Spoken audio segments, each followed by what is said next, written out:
Good evening. Welcome in the Balie. Welcome here in onze pleinzaal with a view on the Leidseplein. My name is Marlijn Geurts. I'm program editor here in the Balie, and good that you're here tonight. And tonight is the second episode of I Hate Talking. It's a series of conversations that's organized by the Balie and by Studio Julian Hetzel. And we do so in the run-up to the performance that Julian Hetzel is making at the moment, and it's called 3 Times Left is Right. And this performance will premiere in this spring in Vienna and also in the Netherlands. And for this performance, Julian is exploring how to live together in times of radical and often opposing political ideologies. And we had a first episode in December, just before the Christmas break. And then we focused on polarization with Bart Brandsma.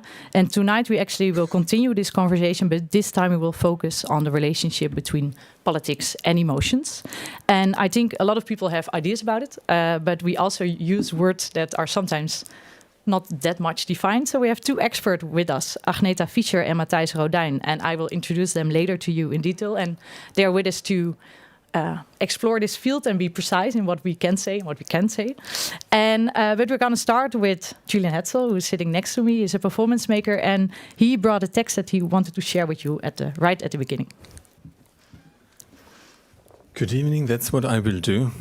I actually call this event I Hate Talking Too, because it's the second edition.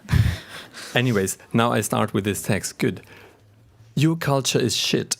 I can't think of a better word. Yeah, your fucking culture is filthy and disgusting. What is it that you're trying to find? What is it that keeps leading you back to these empty rooms? The white cube, the black box.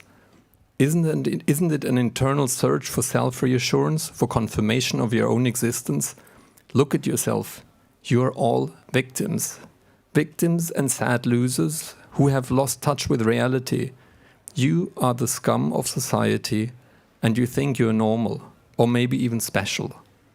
You seem to confuse the distinction between solidarity and experience. You celebrate a cult of sacrifice that is fed by guilt. You are not the real victims. You are the perceived victims. The ones who build and delight in the suffering of others. In this way, you are the advocates of those who have been oppressed by your fathers and grandfathers. Without people on whom you can build yourself up, because you cry out their suffering, their pain to the world, you no longer feel yourself. Without the weak, you are nothing. Without the losers, you are nothing. All that you are, I am not. All that you are, I detest.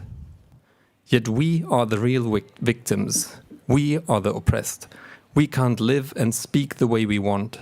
The new right are the new gays. And we will fight for our liberation. That's a text taken from this book. In German, it's called Living with the Left. It's written by Caroline Sommerfeld and Martin Lichtmess. And it's part of the research that we're currently doing. I think this is the clicker that I'm operating also tonight. There is a slideshow that I can see with one eye here and try to see it with another eye there. Good. So I just thought I want to share this text with you because it somehow resonated with me, as in there is so many twisted conceptions of words that we seem to know, of positions that we seem to acquire, or ideas that we stand behind, that I'm in the research very much interested in this shift of positions, of terms, of concepts, of ideas, and how they travel from one side to the other, meaning on the political spectrum. I'll get back to that later, and first I thought I'll see if I can look at this. Exactly, so it's the second part of the edition. And I know our guests, they hate talking too. And we get them later on our table. So the project that I'm currently researching, that Marlijn, you mentioned, is called 3 Times Left is Right. And it describes a strange dance choreography where ideas that used to belong to one side of the spectrum has transformed to the other. And in this project, I try to trace these steps, and it's a very specific research that brings together politics and emotions. And that's also why we thought we want to have the second edition around this subject and focus on that. We had a last edition, it was about polarization in society. But before I speak about this project, I thought I'll share a little bit a principle or something that I'm researching in longer lines that I call the big behinds. The big behinds sounds confusing maybe because you think of the backside of people. That's not what I mean. It's much more about like governing principles that are invisible, power structures that we are embedded in, that we are part of, or that surround us, but that we don't see anymore because we got used to it or we have forgotten that they are there. So it's, I don't know, it can be very simple, can be also the cook behind the recipe, can be the oil behind the war or the gas behind the war today. There is many of these big behinds, right? Can be the first lady behind the president, I don't know. Depends on whom you think. Anyways, so the big behinds. And another element is also the economy of everything that I'm inspired by. Where I try to understand different economies of guilt, economy of fear, economy of hope. So in a lot of projects that I work on, I'm a theater maker, I'm a performance maker, and I work interdisciplinary, transdisciplinary. We had a change of these terminologies that goes to be more contemporary. We call it post-disciplinary. And then we got rid of it altogether, and now we coined the term, we are undisciplinary. Anyways, so the economy of everything has to do with these governing principles that operate in society and that we try to make apparent or make tangible or visible through art, and use art as a tool to promote the change that we believe in. I run a small studio in Amsterdam and in Utrecht, where we work in performing arts mainly. And now I get back to the project that is about left and right. And it's also very much about the coexistence of emotions in one body or in society. And the question, how did we get to the point where we cannot stand people that have a different opinion, that can, I don't know, we're stuck in our echo chamber or in our bubble and we react allergic. We walk out of the room, we stop conversations, we experience cancel culture if we speak about certain concepts or issues in society. Last time I just came back from Berlin, where I experienced how tricky it is to speak about the war that happens around us in Gaza and in other places in the world, that people are afraid to name certain things, to speak up. So it is tricky, right? So how come that politics are so energized through emotions? And I found a very inspiring couple. The text was written by her. But I want to start with him. That's Helmut Lehten and Caroline Sommerfeld. They live in Vienna.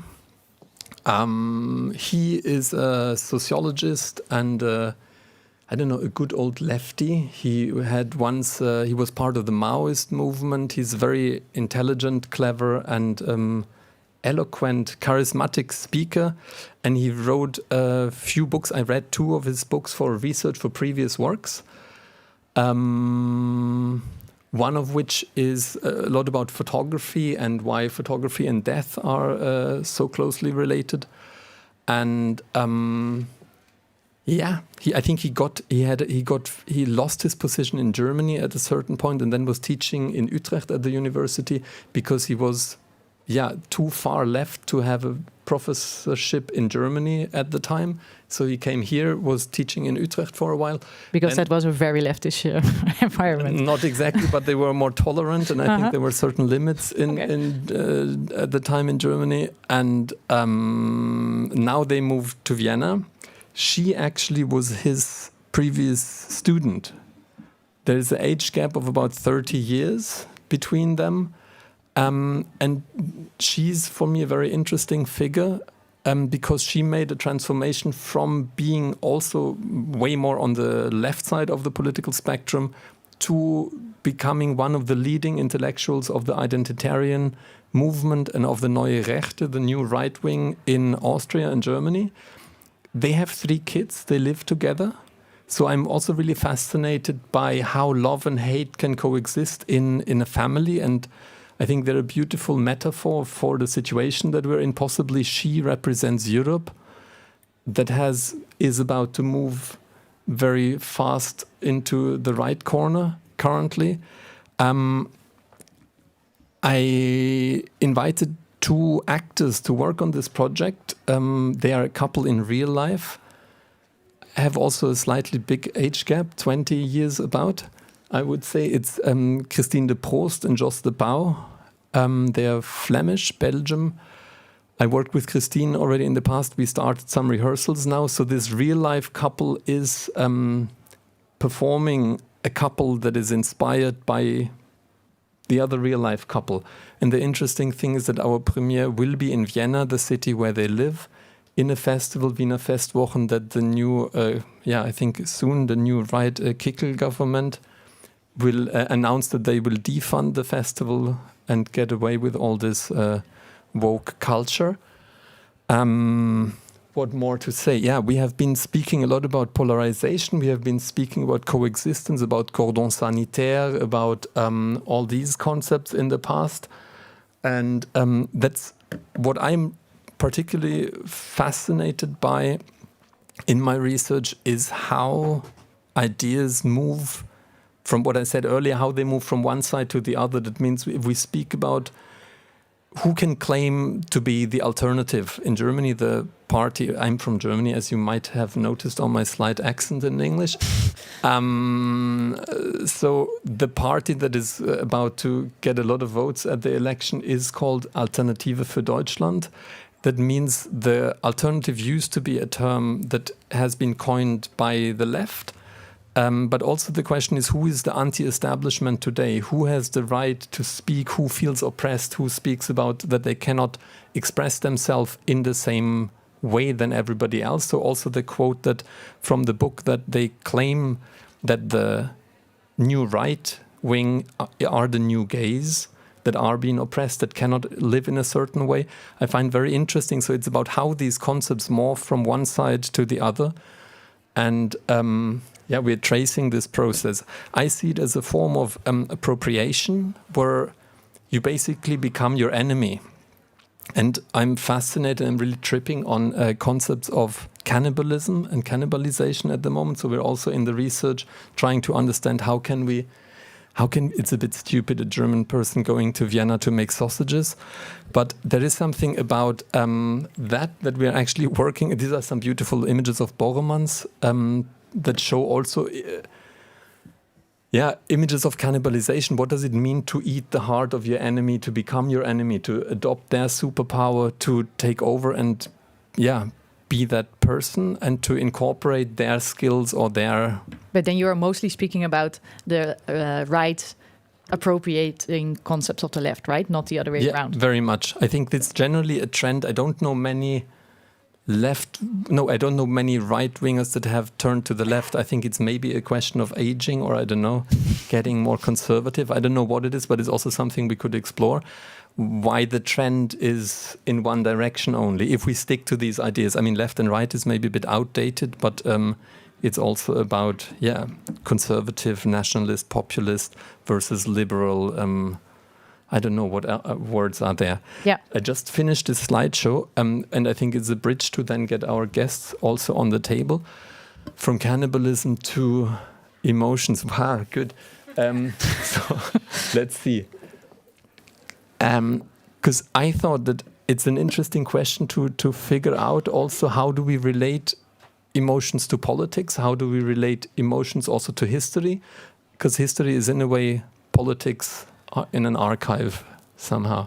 Not sure if you would agree on that, because they are expert. Anyway, so I thought the question is, what emotions do we associate or relate to different temporalities, right? Like if we look to the past, are we, are we proud of our past? Are we, ashamed of our past? Are we, do we feel guilty about our past? for a German, guilt is a big subject. I was also baptized Catholic. I stepped out of church. But anyways, so there is a lot of layers to that. And there is a question like, how do we deal with the reminiscence of the past that are still in the present, right? Like, how do we deal with these obstacles that are reminders of a past that now still stand there and project their power in the public space? So when looking at different temporalities, are we afraid? Are we worried in the present? Are we confused? Are we?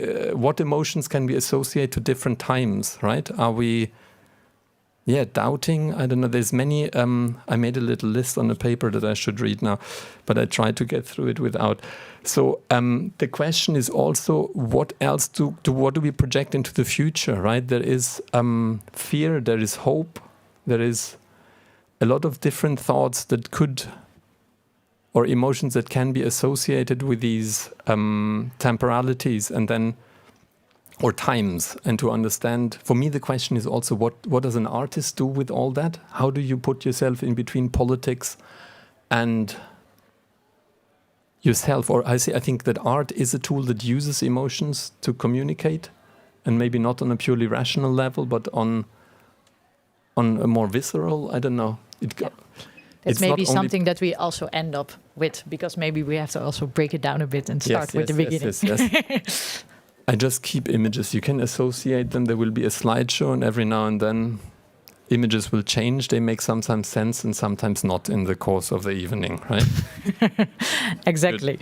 I think it's fascinating to hear a bit your thoughts about like what you're all researching. And we're going to break it down and then make it more complex. So let's start with inviting our two speakers. First of all, Agneta Fischer. She's professor in emotion and affective processes at the Faculty of Social and Behavioral Sciences at the University of Amsterdam. She did a lot of research, published a lot, but maybe one book to mention is a book she published in 2010. It's called Zin en Onzin van emoties, the sense and nonsense of emotions. And one of the things she argues in is how emotions are often more rational than we think. And our second guest is Matthijs Rooduijn. He works as a political scientist, also at the University of Amsterdam. But I just understood that they never spoke to each other in real life, so this is the first setting. And in his research, he focused on a lot on populism on the far left and the far right, polarization, and also he did some research on the role of emotions in politics. So welcome to both, and give them a warm welcome.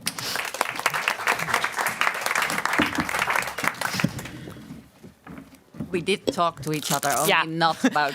not in this setting. Exactly.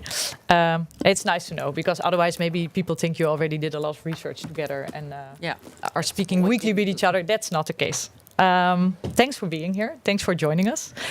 We just had a long introduction and that's very fascinating about his project. But what we do tonight is focusing on the role of emotions and politics. And I thought maybe it's good because everybody speaks a lot about, it's a term that is really normal, like an emotion. Everybody has an idea about it in his head. But maybe it's good to start with you, Agneta, and to ask like how do you study emotions from a psychological point of view? What is an emotion from your point of science? That's what I had slides for, right? Yeah. Can you bring it to this first slide of hers that she brought? Because that's easier, maybe. Yeah. There's a lot of debate about how to define emotions, as you can imagine, maybe. But most of the time, it is studied as a short reaction to a situation or an event. And the point is that in politics, of course, these emotions are mostly very much long-term. So the way psychologists study emotion is not really appropriate for this type of discussion. Anyhow, we still can, of course, discuss emotions. Still discuss emotions and what they are. And there are many different types of emotions, and that's also good to take into your mind, because you can talk about anger and fear and hope and sadness and so on, which you can break down again in irritation, rage, and so on and so on. So you can have very many different words that are subtle in order to describe the situation in which you feel it. So you normally are not, if you are very angry or if you are insulted about something by someone, you would not say that you're irritated, because you're irritated about smaller things. So all these different emotion words have different meanings that we can use. And that is sometimes handy to take into account. The other thing is emotions are always a tendency to act. So you don't need to act, but it is a tendency to act because you are affected by something that happened to you. And so there's always involvement. You cannot be indifferent when you have emotions. And so that then it comes to politics. I think that's quite important. So if things happen and you become emotional, it means that you are concerned about something. Yeah. Maybe I should keep it here. Yeah, no, that's sure. And maybe because you said like the way that normally people from a psychology point of view study emotions is it's a short-term thing, and political emotions are long-term. So that's the difference. Maybe why did you become interested as a psychologist in this relation between emotions and politics? Yeah, I became interested because what you see in political life is indeed what Julian just described. There are more and more emotions, at least that seems to be the case, in terms of what happens on social media or what you see in the parliament or what you see politicians say or do. So there are lots of emotions, and the question is a little bit, has it increased? What does it do to people who are watching, who are supporters, and so on? So that's why I got interested. Yeah. Yeah. Maybe a same question for you, Matthijs. You started with a lot of research on polarization, on populism, sorry. And you also did research on emotions. What is the correlation, or why did you go from populism to emotions and the role of emotions in politics? Yeah, so I basically made the move in the opposite direction, right? Because I was interested in populism in the far right and why these parties became increasingly successful. Mm-hmm. And many studies have shown that the language of these politicians and parties is pretty emotional, and I was really interested in how these messages would also affect citizens. To what extent would they feel emotions by reading these messages, being exposed to politicians? And I became also interested because, as you said, in politics it's really different. It's it's personal emotions and political emotions are different in many ways. You already said it's more longer term. But I think there is more. So it's also it's more about responsibility in politics. Maybe also in personal emotions, but in politics it's very often about responsibility. For instance, who is responsible for a situation or an event? And I think what is also really important is that when it is about political emotions, it's more distant. It's always about mediated situations. Not always, but almost always. Whereas when it comes to personal emotions, it's often more direct. It's not mediated by media or other people, but it's more direct. And it is often about identities, group identities. So I think all these differences between the political realm and the personal domain, so to say, I thought, well, it is really important to study that. To what extent are emotions in politics similar to or really different from emotions in the personal sphere? Yeah. And is it something, because you already said it's everybody's saying that it is increasing. Can we say something about that? About if it's becoming more and more, how do you say, popular or more and more important? You mean research? Yeah. When it comes to politics and political science, there has for a very long time been a focus on reason, right? Emotions should not be part of politics because that is not something that should determine how you vote, how you make decisions, etc. And I think that goes back to the ancient Greece, like basically everything in politics does. But there, Plato, Aristotle, they also made the argument that reason should always is more important than emotions. And with the establishment of liberal democracy centuries later, the emphasis still is very much on how to make sure that power is not abused, right? How to make sure that individual rights and freedoms are granted. That there should be a focus on the law, on checks and balances, on institutions. So very much on procedures and reason, not emotions. But that I think now is changing because we realize that when people are voting, they're not just rational. It's not just reason. Emotions play an important role. And that can be for good or for bad, I don't know. But it happens. And I think it's really important to acknowledge that that is happening, that emotions play a very important role and that we therefore should study them carefully. So there is a change going on. There was not so much of a focus on emotions in political science, but that is really rapidly changing right now. I think there's only a change going on in the research that political scientists do. Yeah.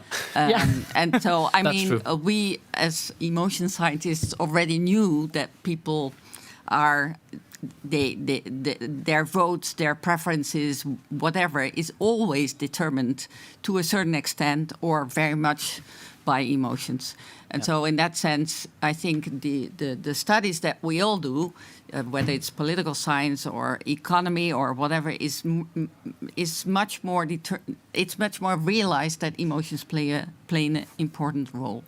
So, but politics and emotions have always been together as well. I mean, if you look at the English Parliament or the Spanish and Italian parliaments, and sometimes also in Dutch or German parliaments, there are emotions.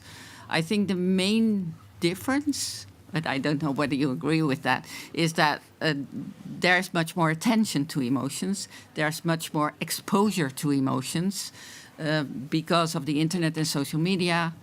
And so it has, everyone thinks it's all about emotions. And that is also because emotions attract attention. And as long as you are emotional in your communication, then you get attention. That, I mean, we've seen that all over the place, and that has been studied as well.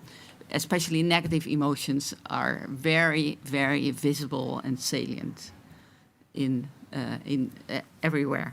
But then what is changing is actually the media and how things are being reported. Because I remember Bart Brandsma, who was here in the last meeting, he said basically that every, political movement, like larger movement in politics or in history, they have their own media. So like there was when the Catholics and the Protestants had to do with the book printing technology. Then later the Nazis had the radio, and now it seems like right-wing populism is surfing on the technology that is social media and all that, right? So in how far does then the media actually plays a role in that? And in how far does it benefit a certain strand of politics to get their goals across?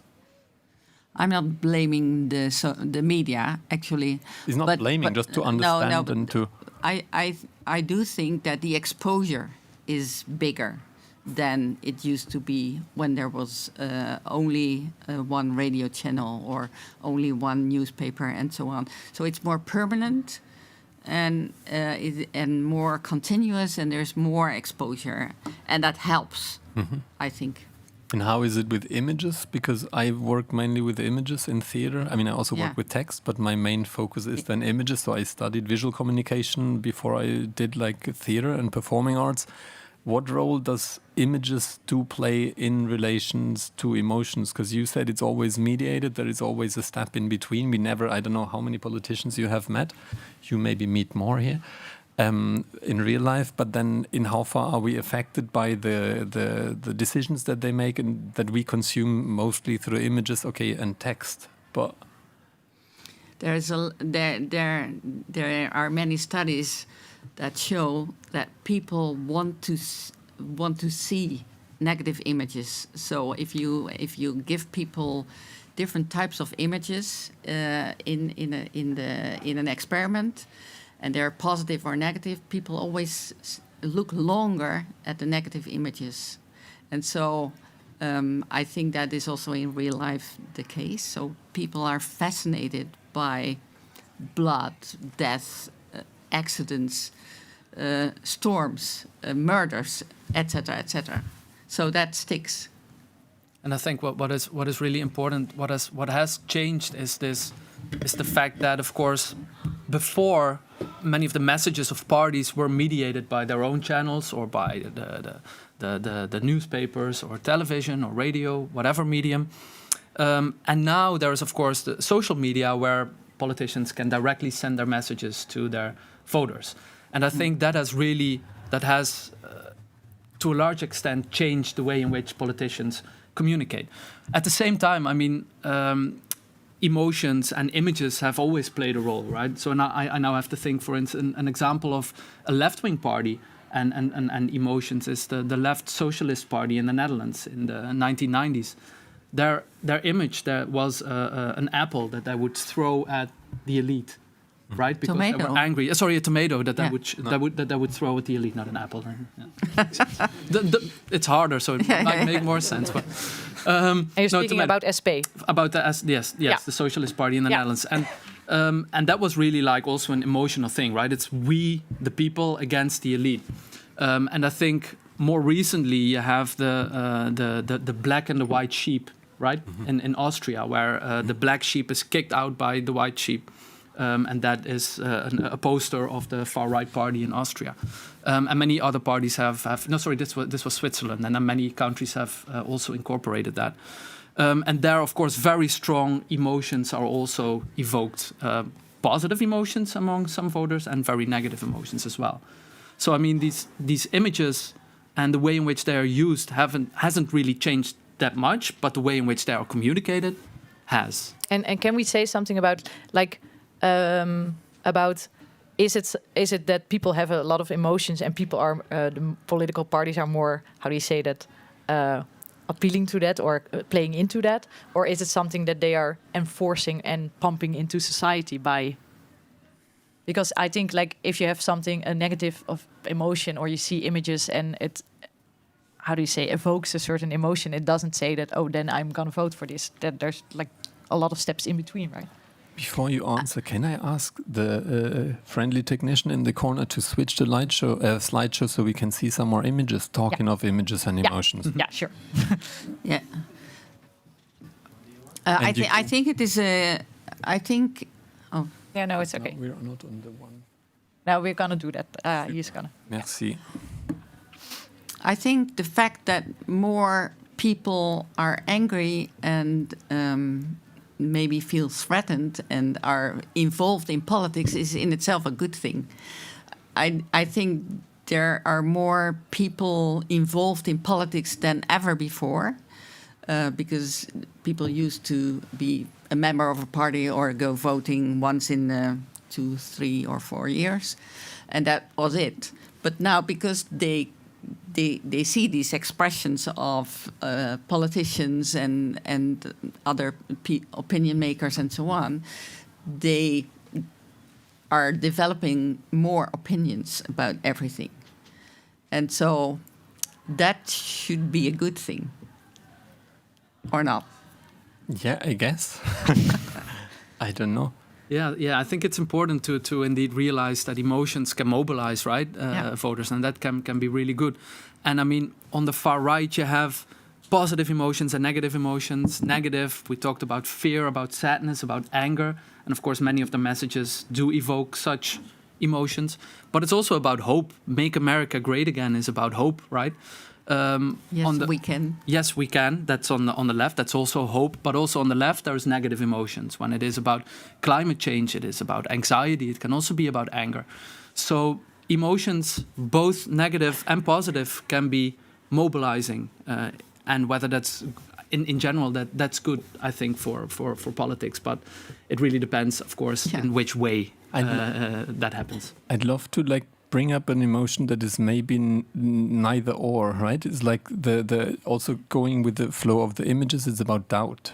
So how do you relate to doubt? Because in the research that I've made, I've figured out that doubt is in some way a subversive energy that can, break open or question the established power structures easily. As soon as there is a doubt about the integrity of a person or something like that, things really flip, right? So how do you position doubt? And also, if we speak about the political right and the populists, in how far can doubt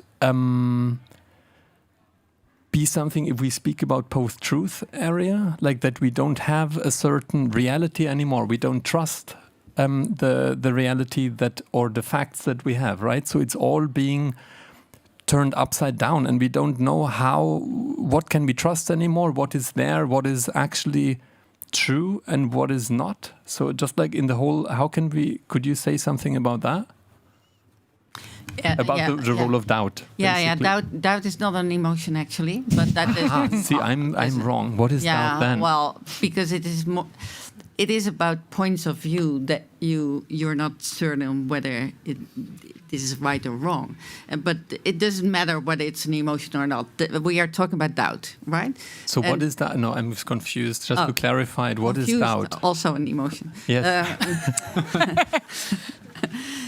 So if I'm doubting, am I confused? Because I think doubt is based on the research that I'm doing a lot.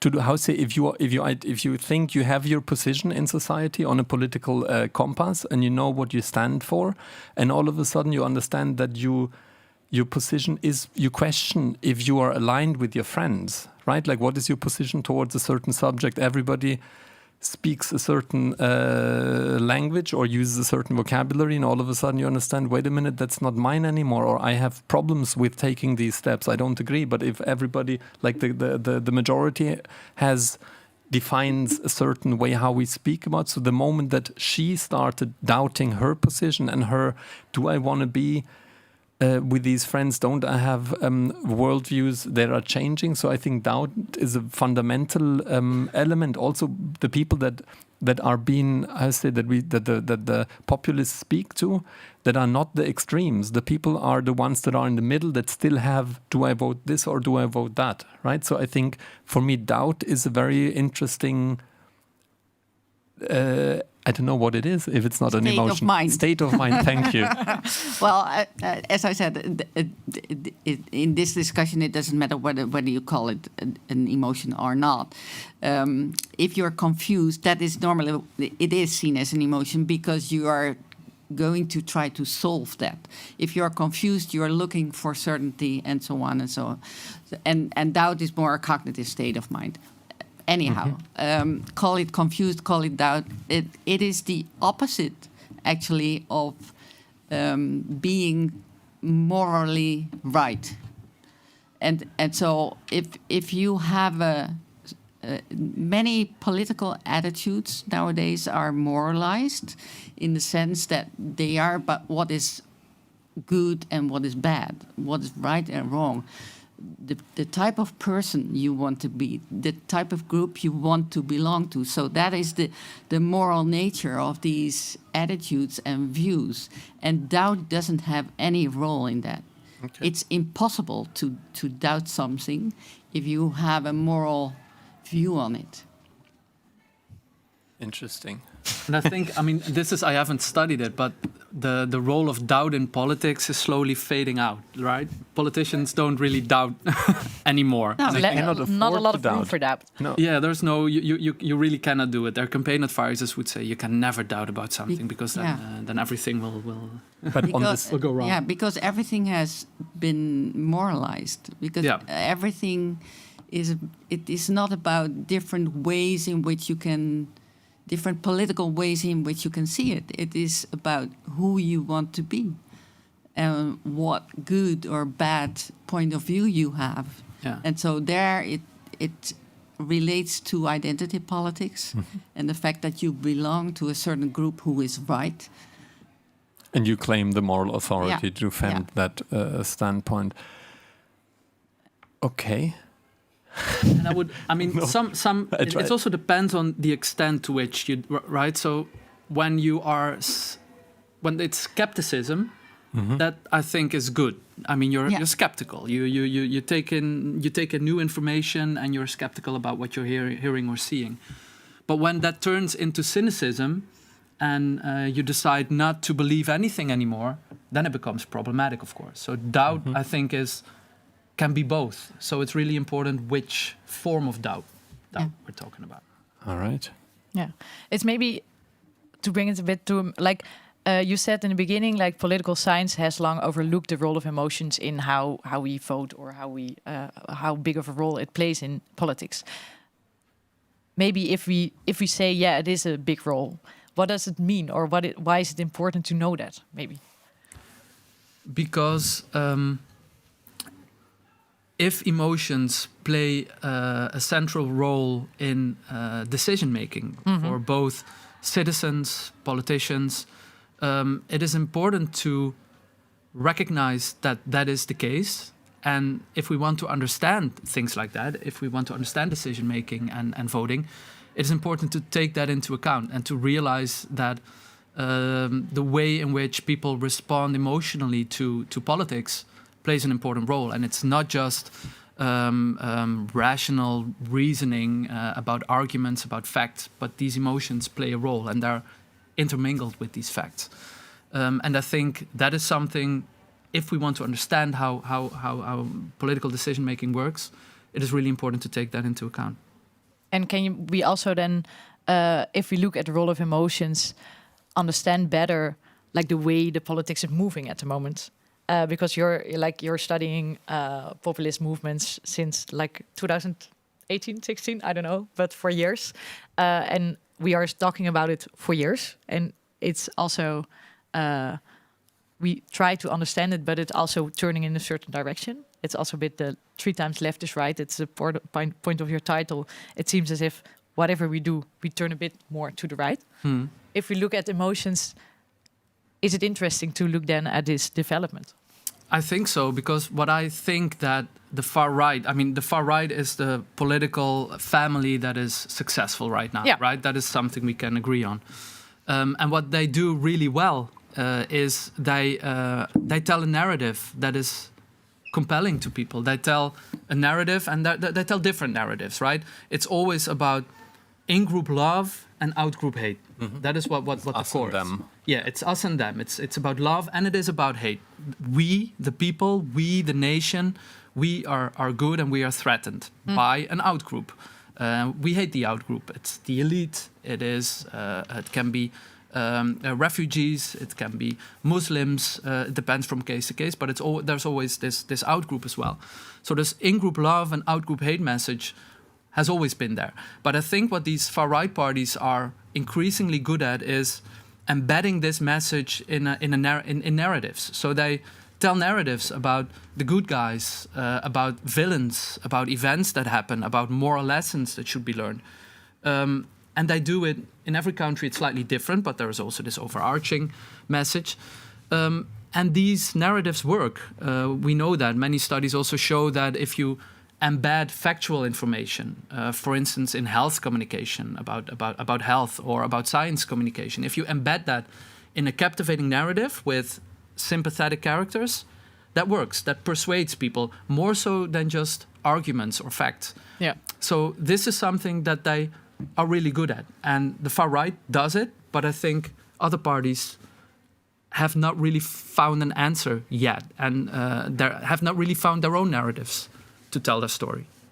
No, I think it's also because the right narrative, the far right narrative is about nothing should change, and we look back with sort of nostalgia, and everything was good in the past, which was of course not the case because people died and but everything was good, and we want to have that back.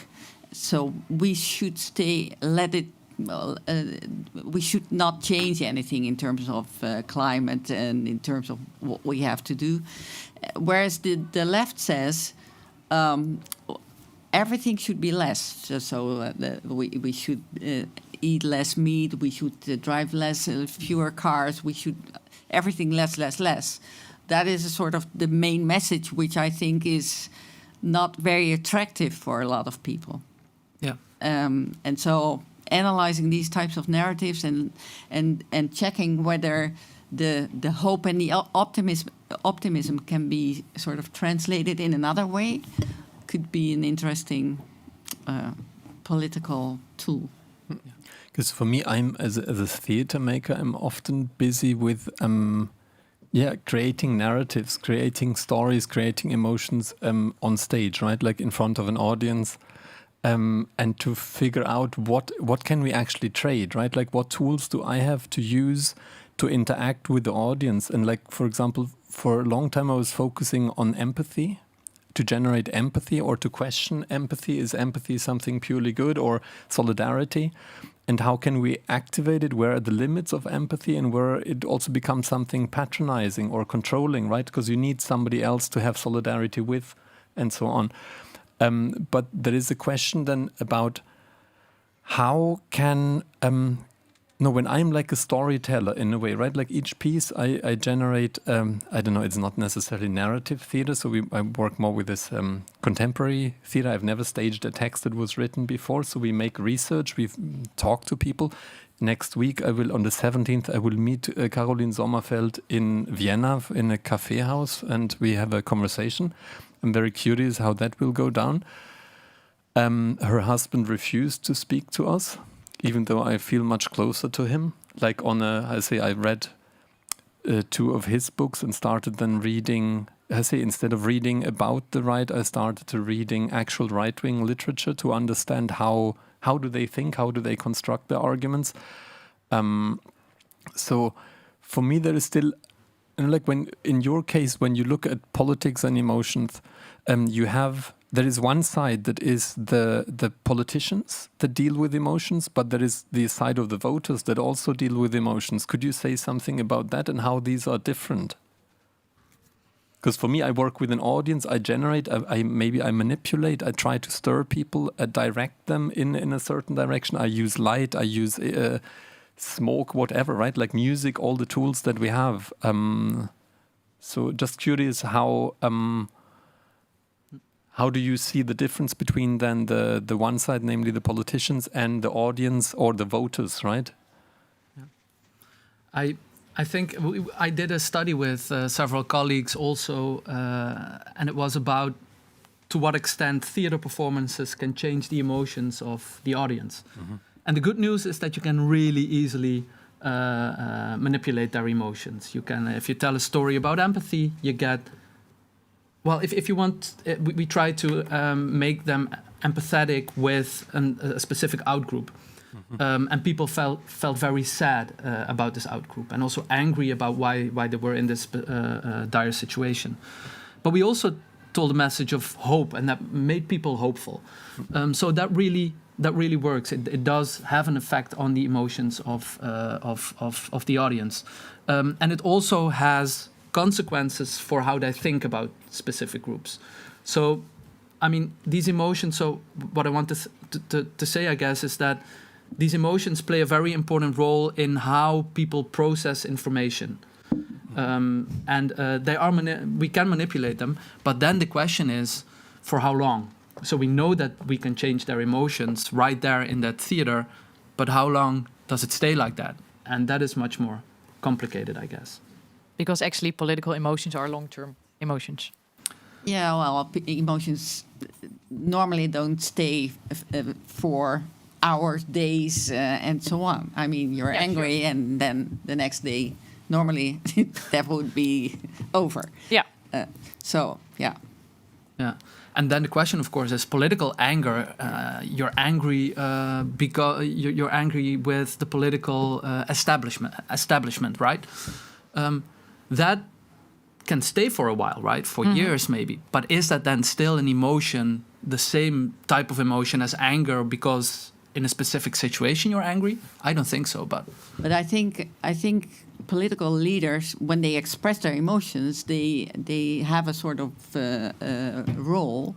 They are a sort of model in how they see the world. So if you're angry, you implicitly say someone is to blame.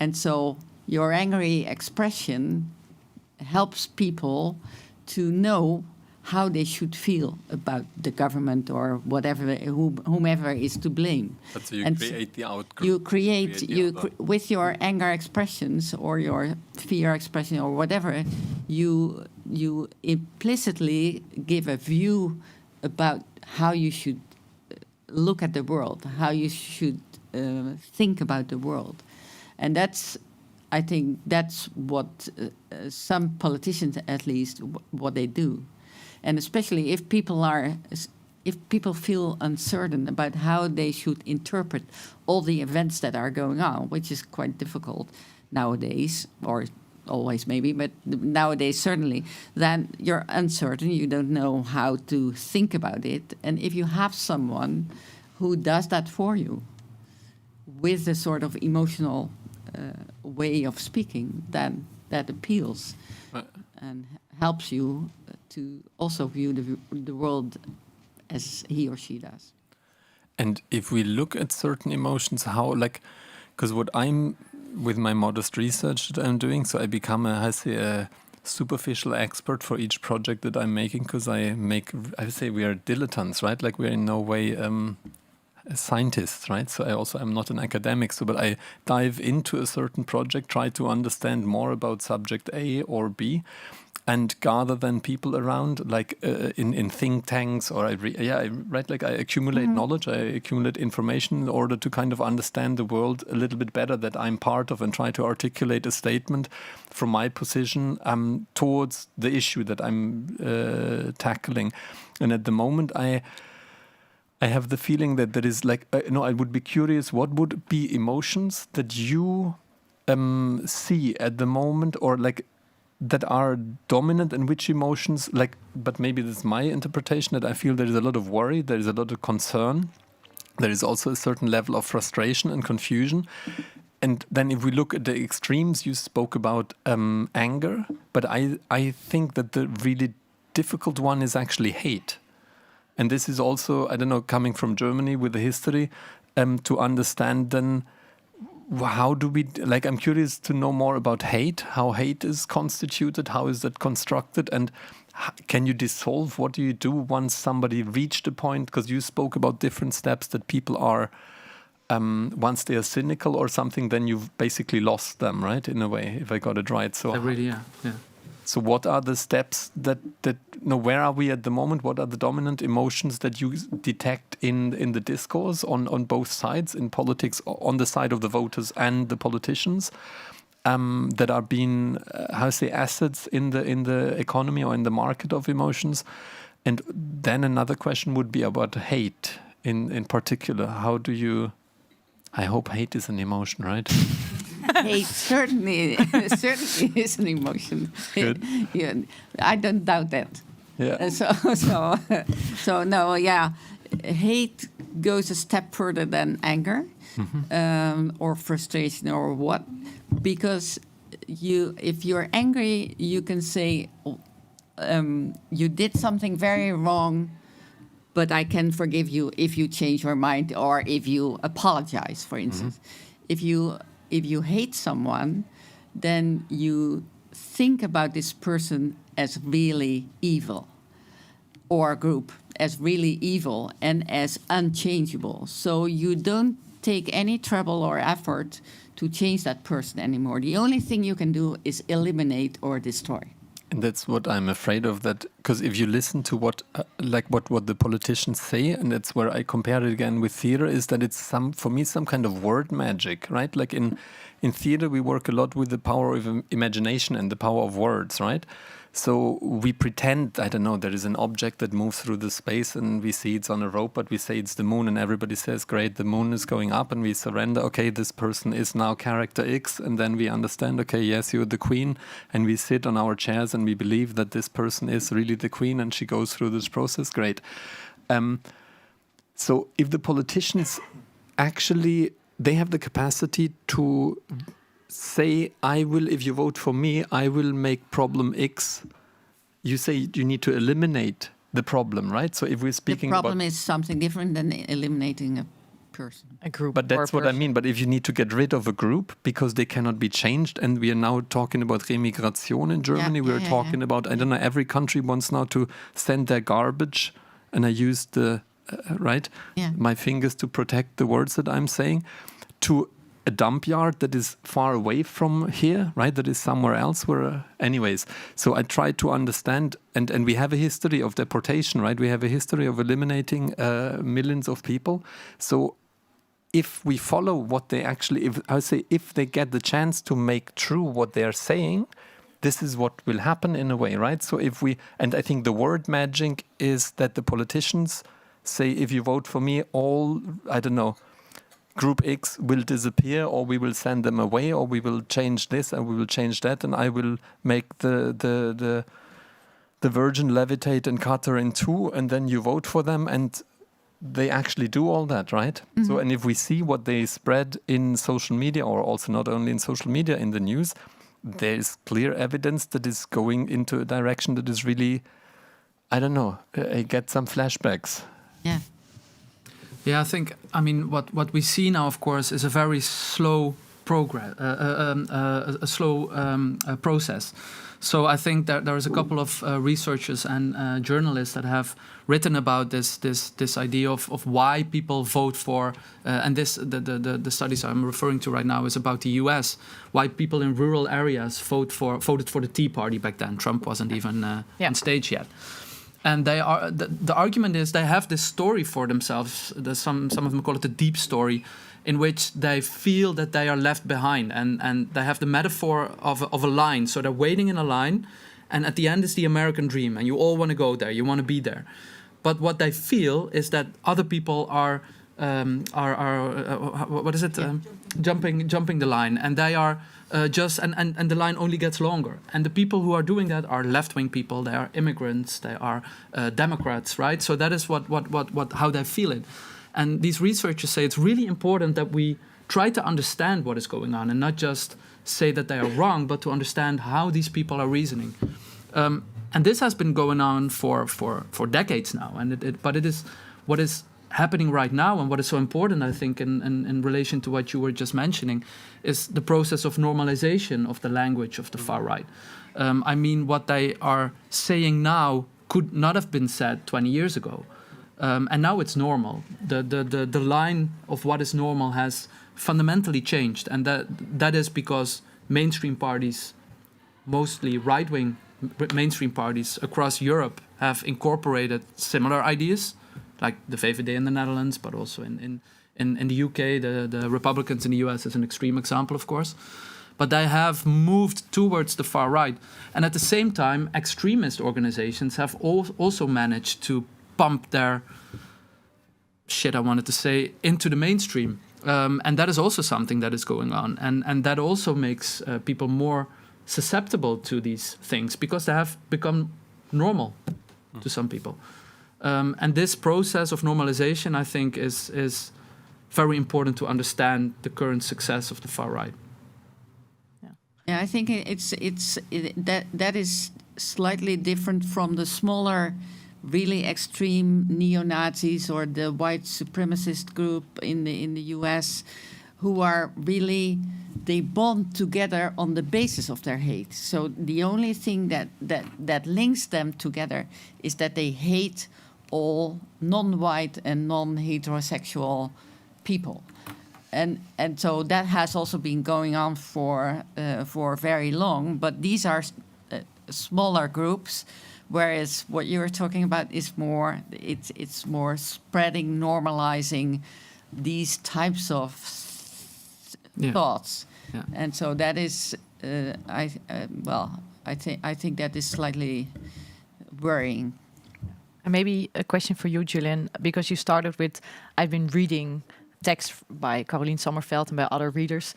If you, from your point of as a performance maker, as somebody who is interested in narratives, in the use of words, what did you notice? Like, what did you find by studying the text instead of reading about people?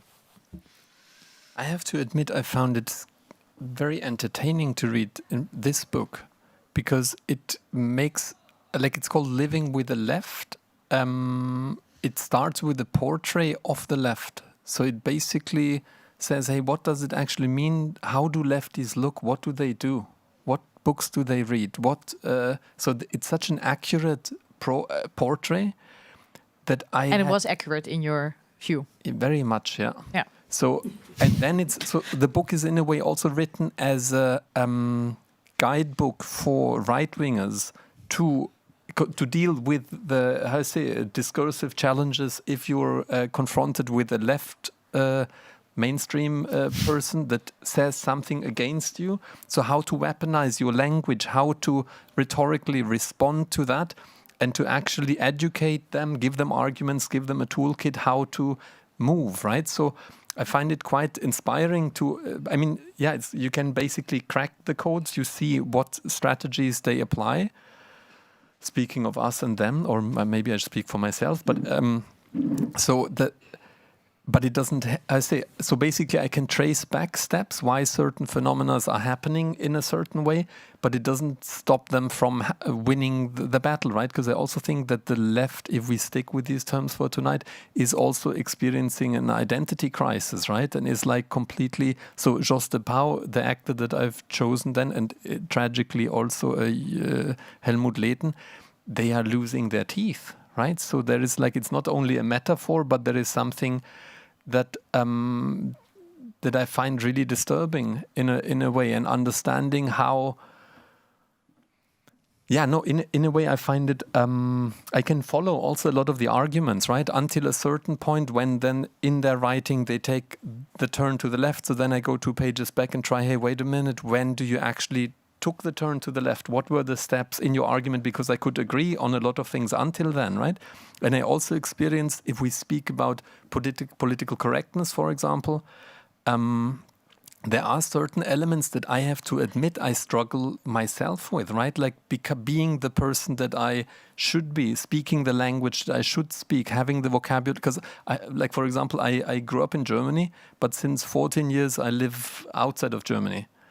So my German stayed on a level of, 10 years ago. That means I did not get the latest update to sound eloquent, Vogue, PC, whatever you need to be in order to exist in certain fields, in the academic field, between artists. Like if I give an artist talk, I'm often heard reactions where people say, man, how do you speak? I'm sorry, right? And I then have to excuse myself because I do not do the gendering appropriate or in the way that it's expected from me. So that makes me feel really awkward in a way. But therefore I can also understand that people bash certain ideas, right? And people say, leave me alone with these Neusprech, this new language that we don't want, right? Because it doesn't help us. It just trashes our literature and our language culture and all that. So therefore I can relate to certain things because I experience a similar struggle, and I also try to find solutions how to navigate from there, because I hate being in that place. Yeah. And maybe a question for all of you. I think how to live with the right, is that how to live with the left? Living with the left. Living with the left. If we imagine a book, Living with the Right, so if we would turn it around, it's interesting to think about why is the identity crisis so there, and how is it that somebody like Caroline Sommerfeld is so accurate and so eloquent about what she sees as differences, or how people should live together, or how you should deal even with the left, and the other way around, it's very difficult. What's the question? Maybe what kind of narrative do we, maybe if we would think about a book that is called How to Deal with the Right. Okay. I'm thinking about what kind of narratives are in that book, or what kind of strategies are very in that constructive question. Right. Yeah. Thank you. Very good. I think that's for the political scientist. Yeah. Certainly not for the theater maker. We don't have also for not that. for the psychologist. No, we can imagine. I will tell you what we should do. No, I think, yes. So there is 2 things. I think we should try to communicate with each other. I think that's important. But there's also a but, and that is there's 2 lines that are being crossed right now, and I think that's really problematic. And the one is facts, they don't count anymore, And the second one is liberal democracy is at stake. And I think that is what we should be really worried about. So I think the narrative, the counter-narrative, if you want to talk about that, right? A narrative that should be spread much more is a narrative about liberal democracy, about freedom, real freedom, about tolerance, things like that. I have no idea yet how that should be done, but I think that is the most. And maybe to add to what you were saying about empathy, I've also studied empathy, and I think it's a very interesting topic, because empathy can be a force for good, because sometimes you want people to be empathetic with other groups or people, but it can also have very negative consequences, because it can also lead to people being more negative about other groups, right? If you are empathetic with Group A, it could mean that you are more negative about Group B if Group B is in conflict with Group A. So we also know that empathy can lead to more polarization between groups. Exactly. And that is really problematic. So I think what we should look for is a way to combine empathy with more overarching stories about diversity and how to respect freedom, diversity, etc. I think, so we've studied the effect of empathy on emotion recognition, and you see if people are really distressed by something because they feel empathetic towards a person who has negative experiences, then they get worse in emotion recognition, basically because they're worrying about themselves and about their own negative feelings. So that is exactly, I think, what you were saying. So I think empathy is not necessarily the good way forward, but perspective taking is, because then you try to put yourself in another's shoes without experiencing all the distress. So this is what I think you do in theaters or in films, etc., etc. Although I'm not sure whether that would really help. Well, but there is a difference between perspective taking and empathy in that sense.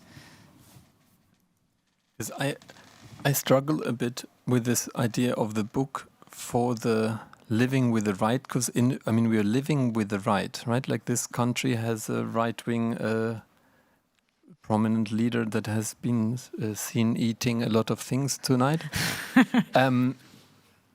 So when I read their position, so you say let's talk about tolerance, let's talk about liberal democracy.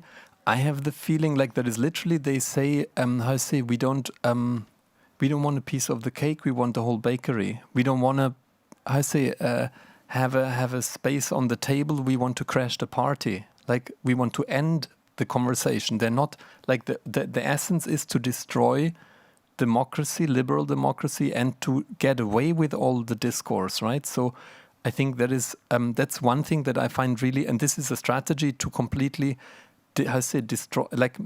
manipulate democracy to a point where it becomes completely dysfunctional. At least this is what is happening in many places around Europe, right?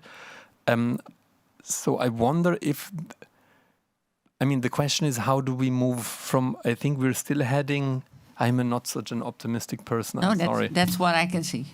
Yeah, but the interesting... It's very depressing. It's not depressing. I think that is what I find, because we spoke about left and right positions in a certain point. What do they mean? In the research that I'm doing, the left is described as the utopists, as the group that has hope, that has a vision, that wants to change something, that want to forbid something, that want to limit access to, I don't know, how long you can shower, whatever, right?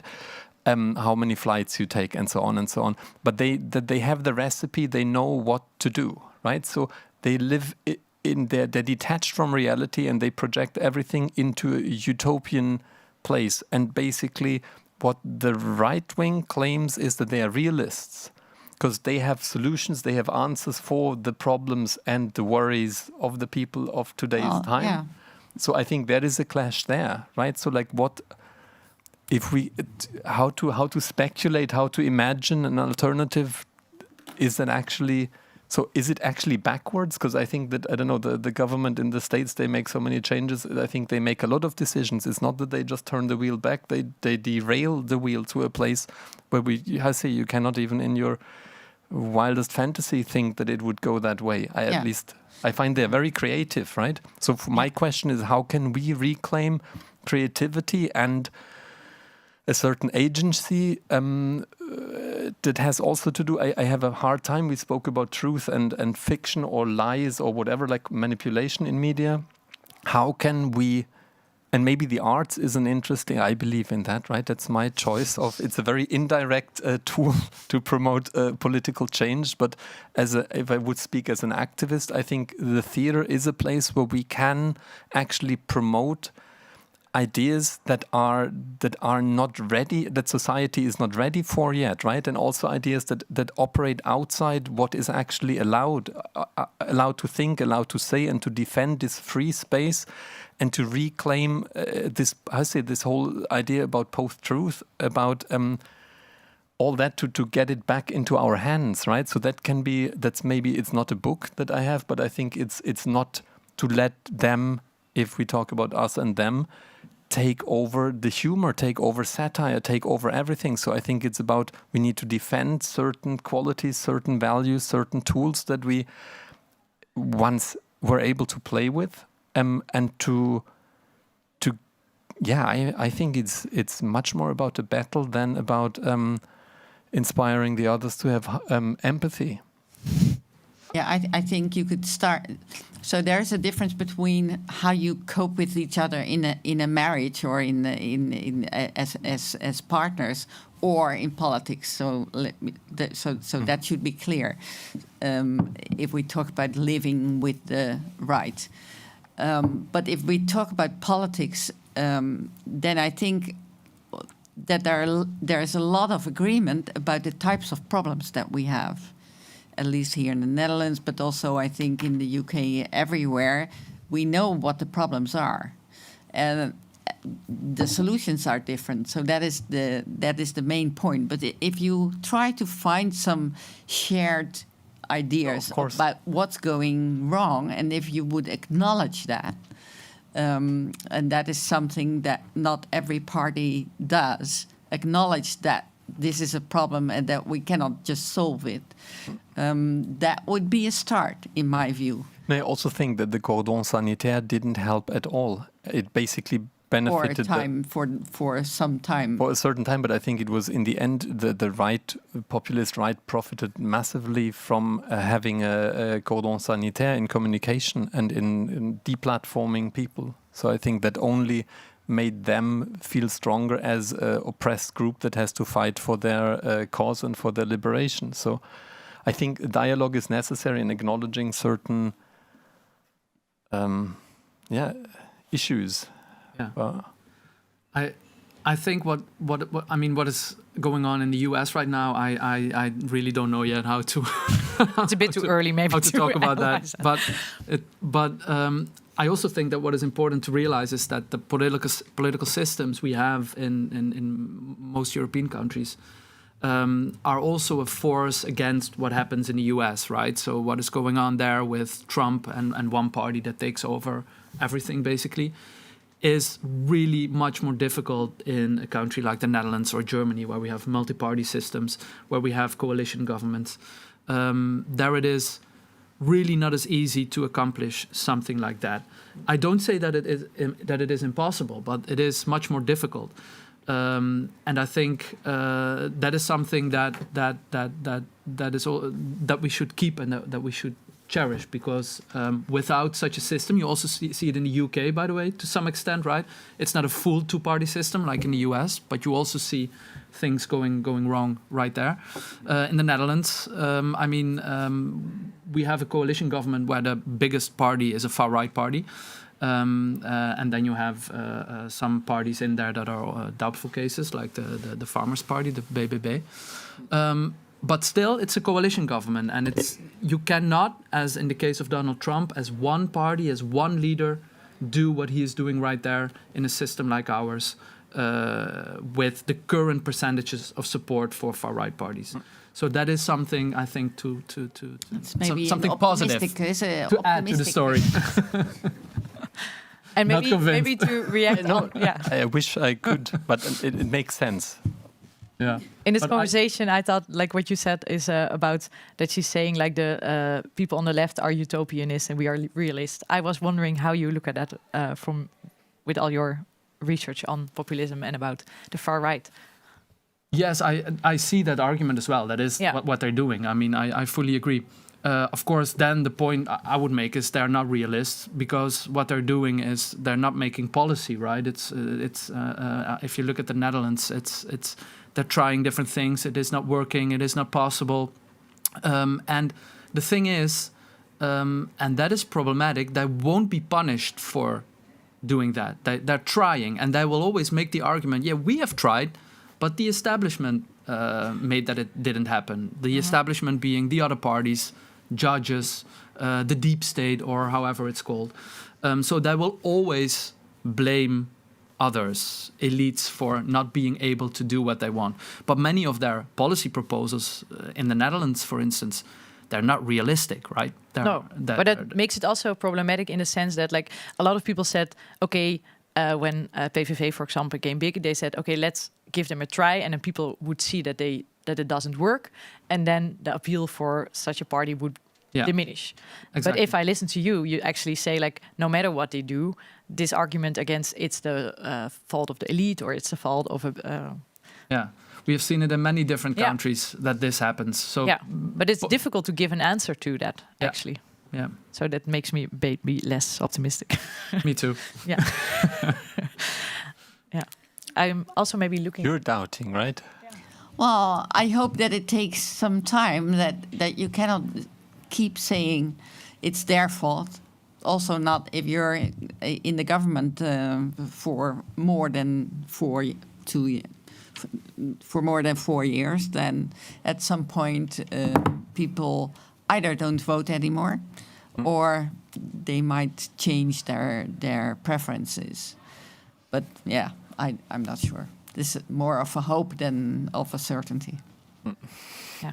I'm also looking a bit at the audience if they maybe want to step in. Please talk to the microphone because we are also making recordings. Is there somebody who wants to have a question for one of the people at the table or say something?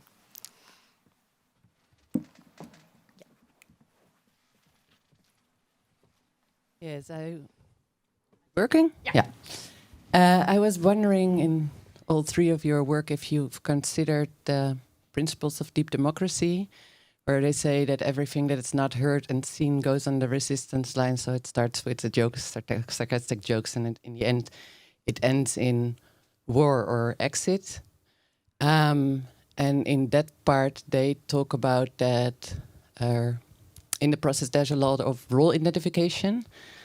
And because if there are two roles that are mainstream, then we have to, as a maybe B person, have to choose between A and C. And then we get role identification with one or the other. And then we cannot see that other part in ourselves anymore. And then we lose our neutrality and compassion. And then it becomes worse. So sorry, it was also a bit complicated, but so I was wondering if you considered this theory and what you think about it, and if in that sense compassion is something else as empathy. Big question. Who wants to start? I've used deep democracy principles in several groups where there were conflicts, but that is, I think, slightly different from what you're suggesting about the theory. And I actually don't know enough about the theory to give a good answer to that question. Compassion is different in the sense that empathy can be both about negative and positive. So empathy is that if he has negative emotions, I also have negative emotions. But if you have compassion, you can turn it to something positive. You feel for this person. So in that sense, it's less distressing. Somebody who wants to add? Well, I was wondering then if the adverse risk from empathy would be less with compassion then. So that could be a sort of an answer to... The risk of empathy is mainly that people, if you feel empathic towards someone who is in a negative emotional state, then it may happen that you feel that type of distress yourself, and that blocks you from really helping someone. So that is the negative side of empathy. But in general, we use the term empathy, of course, in a more positive way. This feeling with someone. So it may be a bit more too subtle to discuss this in terms of what words are the best. I think the point is that if you want to feel for people's suffering, then it's better to not suffer yourself too much. The more perspective taken, kind of. Yeah. Another question, me here. Yeah, I was actually wondering, like you said, for example, that emotion is a quite short-term expression, emotion. Can you also say something about like emotion then maybe drawn to also more short-term politics? So because it's kind of in the moment, that you maybe also want politics that's a bit more in the moment, so a bit more short-term. And maybe also say something about right and left that's more long-term or short-term. I think these are both long terms. With short term, I mean, you are screaming at me, and I'm going to give you a fist. I'm going to. So that is the short term, an immediate reaction to solve something, or when to deal with it. Canalize your emotions, you could say. And so the short term and long term that you are talking about is actually both long term in terms of emotion science. So if, for instance, if people vote, it's always long term, unless they walk into someone just before they go voting and, something happens, that could be short term. But you take all these emotions with you when you're going to vote. But if you're at a meeting with political party members, then at that moment it can become emotional. You can become angry or whatever. But that not necessarily influences your vote at the long term. Well, then maybe trying to say more is like, for example, in America you saw like, we're going to build a wall. Like it's really, okay, we're going to do something immediately. And that's kind of maybe more focused on emotion because it's also like immediate reaction. Yeah, so it's short term. That is completely true. So if Trump says that, it sounds very emotional, right? So it sounds like it's very urgent, and it has to be done immediately. And so if that is expressed with a sort of anger, then you see the connection between these emotions and the effect it has. So it's always long term, or like the politics are always long term, but the kind of feeling that surrounds it is more short term. Yeah, what I always say is that you can have a sort of long term sentiment towards certain political groups, for instance, or political actors that stays there, sort of lingering, and then when something happens, there is a spike, and then you get the emotion. So you can have always a sort of angry feeling towards the Republicans, for instance, but it's not necessarily that you're angry all day long, because that would be quite distracting.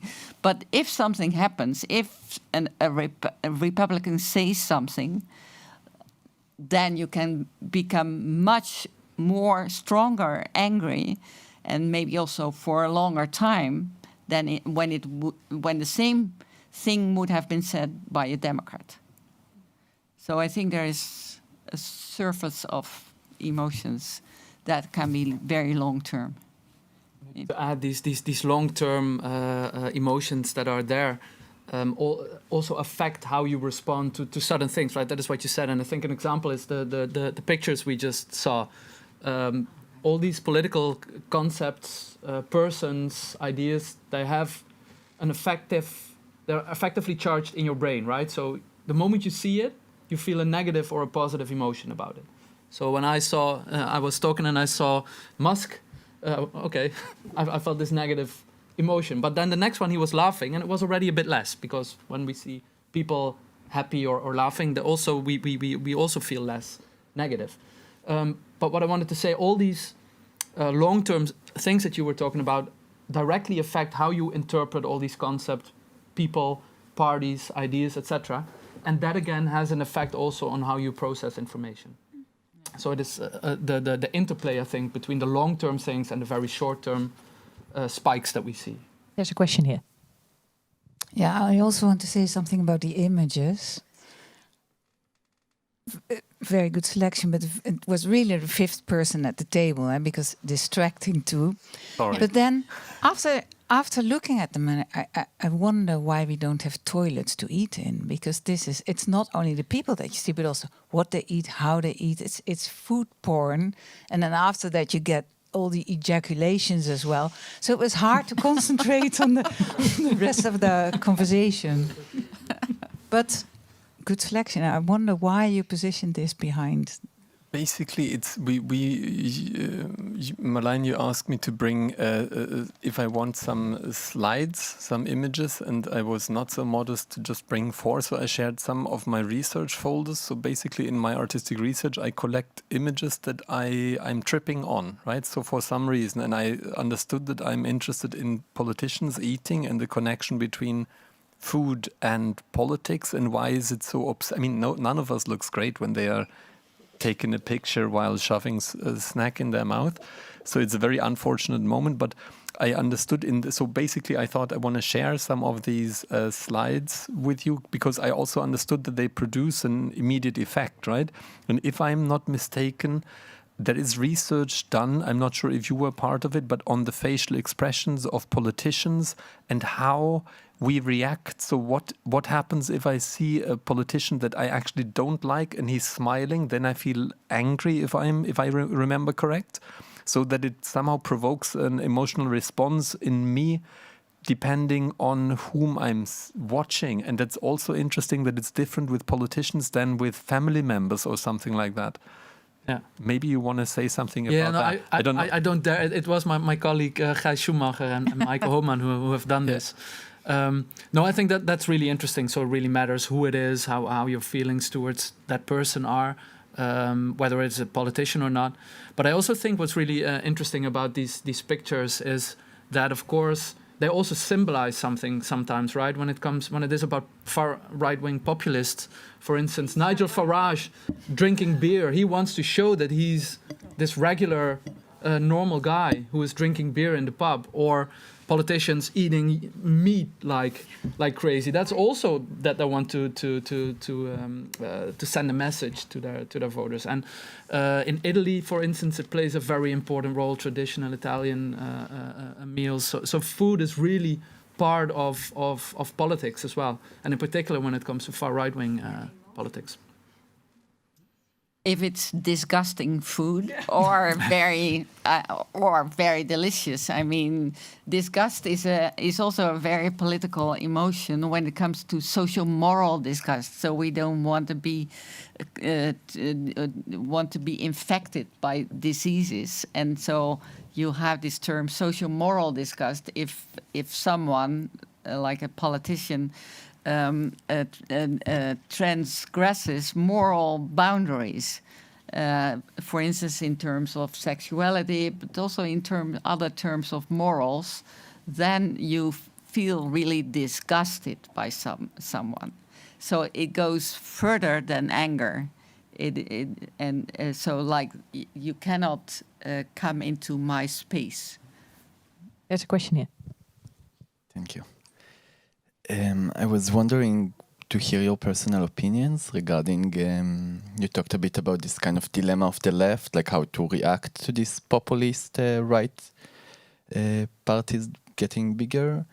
And if you think that the way of the left should react to that is a bit, as you said, by working on the left narrative, taking the 3 times the right position in order to use this kind of methodology or way of getting people, but with the stories that serve us as the left, or a bit maybe what Julian offered a bit, or using this or offering alternative to that and bring place for more doubt or insecurity, or like questioning against these very direct opinions of the populist right.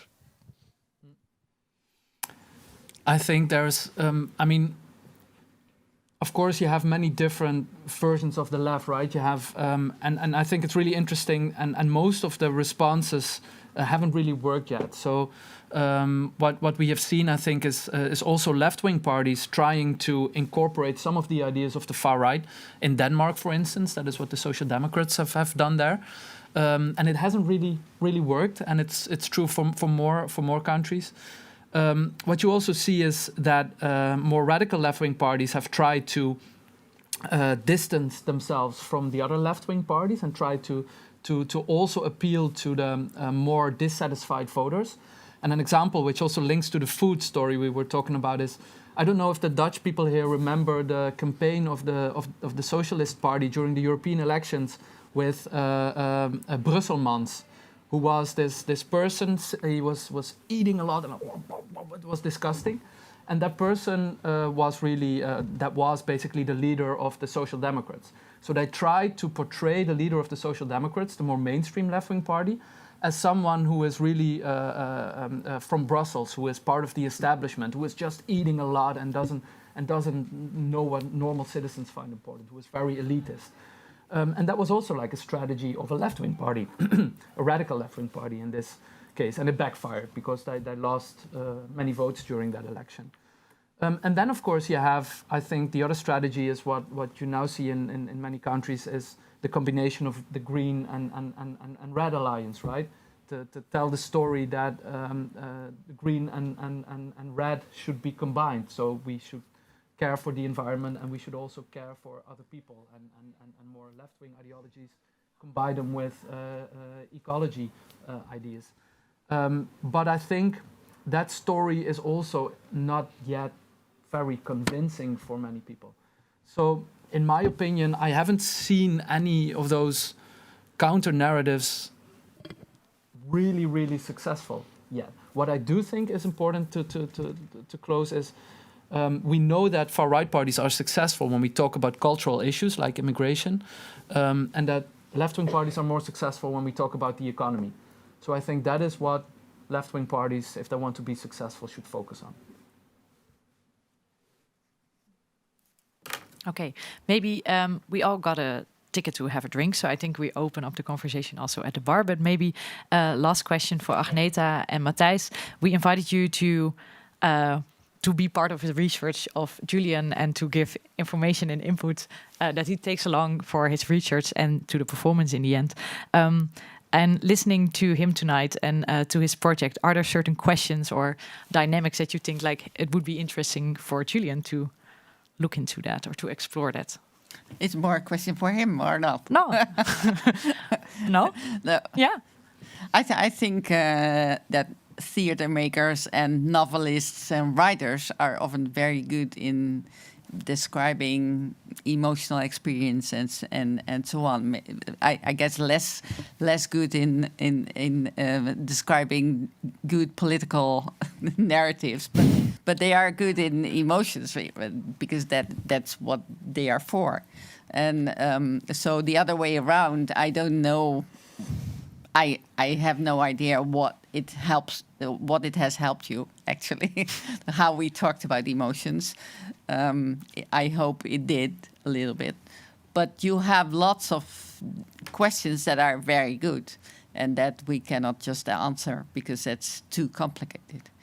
So in science, we doubt a lot. I mean, that is our goal, actually. We don't want to be certain. We want to doubt.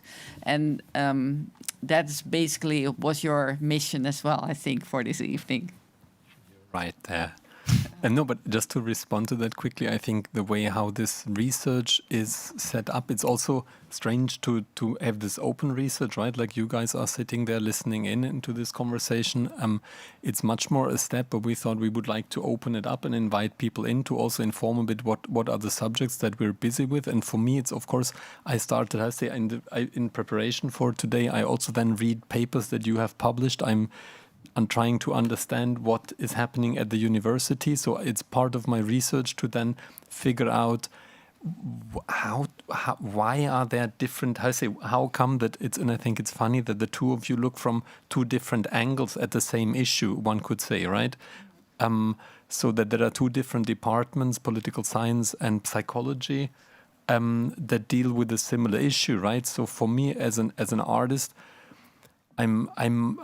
I don't know, I'm really in a whole different field, right? And I don't know, we doubt a lot, but then I need to make decisions, so I need to create a certain certainty to be able to move on. But I think often the works that I produce generate more questions than answers, and I think that's also what art should be there for, not to say what it is, but to leave people with an open mind, an open head, and start asking more questions maybe.